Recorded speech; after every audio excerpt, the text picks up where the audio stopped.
Природа мужчины полна потенциала и возможностей. На протяжении тысячи лет мужчины боролись за свое существование и размножение.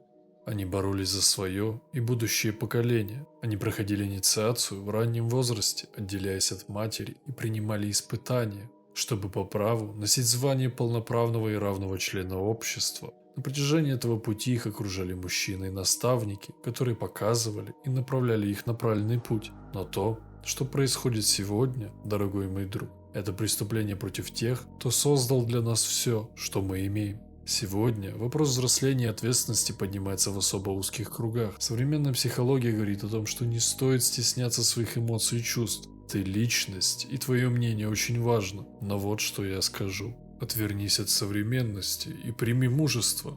Если ты не способен проявить мужество в моментах, когда тебе и твоим близким угрожает опасность, ты будешь откинут на низшую ступень цепи. Однако, плюс заключается в том, что, столкнувшись с реальностью, ты перестанешь обманывать себя. Ты осознаешь, что многого не знал и заблуждался, и тебе захочется доказать себе, что ты можешь намного больше. Это не месть, это не борьба с врагами, это борьба с самим собой и своими собственными слабостями. Победи себя, и весь мир вокруг тебя перевернется. Это чистая правда. Инфантильность же заключается в том, что уже взрослый, половозрелый мужчина может обладать чертами характера подростка. Такой человек может иметь семью, детей и даже неплохой достаток, но он все еще может звонить маме по любому вопросу. Одна из главных проблем инфантильности заключается в слабой фигуре отца или вовсе его отсутствии. Тогда матери приходится брать на себя двойную роль, но женщина не может знать, каково это быть мужчиной. Такие вещи, как гиперопека, проблемы с воспитанием и долгое нежелание повзрослевшего сына съехать от родителей, тоже играют свою роль. Инфантильность является преградой на пути к достижению успеха мужчины. Инфантильность подавляет твой потенциал. Инфантильность подавляет твое стремление к настоящей жизни, ведь ты выбираешь удобство и комфорт. Безграничные возможности и комфорт не нужны человеку и могут лишь навредить. Безграничный выбор приводит к безумию. Чтобы стать сильным, твоя жизнь нуждается в ограничениях. Воздержание от порно – это одно из них.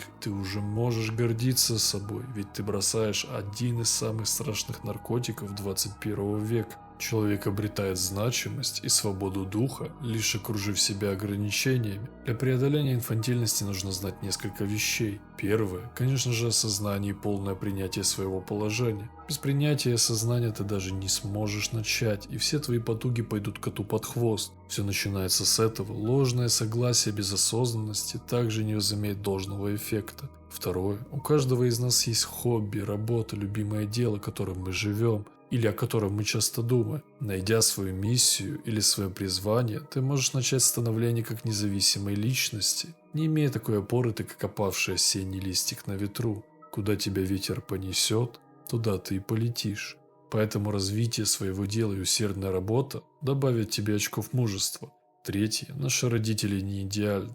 Мы все очень любим и ценим наших родителей. Они потратили много сил и нервов, чтобы воспитать нас, несмотря ни на что. Однако, чем раньше ты начинаешь ставить свое мнение выше родительского и прислушиваться к внутреннему голосу своего «я», даже если это не будет одобряться, тем быстрее ты обретешь мужество. Это не значит, что ты можешь пойти пробовать сигареты с пацанами за гаражами, если тебе 13. Это значит, что, поступив в университет и достигнув совершеннолетия, тебе нужно самому найти свой путь и опору в этой жизни. Родители действительно могут помочь мудрым советом, но ты должен быть настолько мудр, чтобы отсеивать не нужно. Четвертое – здоровый эгоизм. Что бы кто ни говорил, но каждый из нас эгоист. Многое из того, что мы делаем для других, мы делаем и для себя, иногда даже не подозревая об этом. Поставь себя и свои цели на первое место. Тебя будут критиковать, тебя будут пытаться ставить на твое законное место. Но если ты хочешь чего-то большего, тогда тебе нужно уметь говорить «нет». Это не значит, что ты должен всегда хамить и говорить «нет», даже если ты можешь помочь и хочешь искренне этого. Но во всем нужно иметь баланс. Принимай решения, даже если ты боишься провалиться, открывай новые возможности и возьми на себя ответственность за свою жизнь. Прямо как главный герой новеллы «Бесконечное лето». Семен обладает определенными чертами инфантильности, которые становятся явными во время его приключений и взаимодействий с другими персонажами. Инфантильность его часто проявляется в колебаниях, сомнениях и нежелании брать ответственность за принятие решений. Он также показывает незрелость в общении с девушками, пытаясь применять устаревшие или неподходящие методы соблазнения. Однако, по мере развития сюжета, главный герой начинает проявлять признаки роста и мужества. Он постепенно осознает свои недостатки и начинает преодолевать их. Он сталкивается с трудностями и испытаниями, которые помогают ему вырасти и развиться как личность. Таким образом, главный герой «Бесконечного лета» начинает путь от инфантильности к мужеству, проявляя постепенные изменения в своем поведении и принятие ответственности.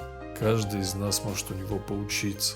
У каждой истории есть начало и конец. У каждой истории есть своя канва, синопсис, содержание, ключевые моменты, прологи и эпилоги.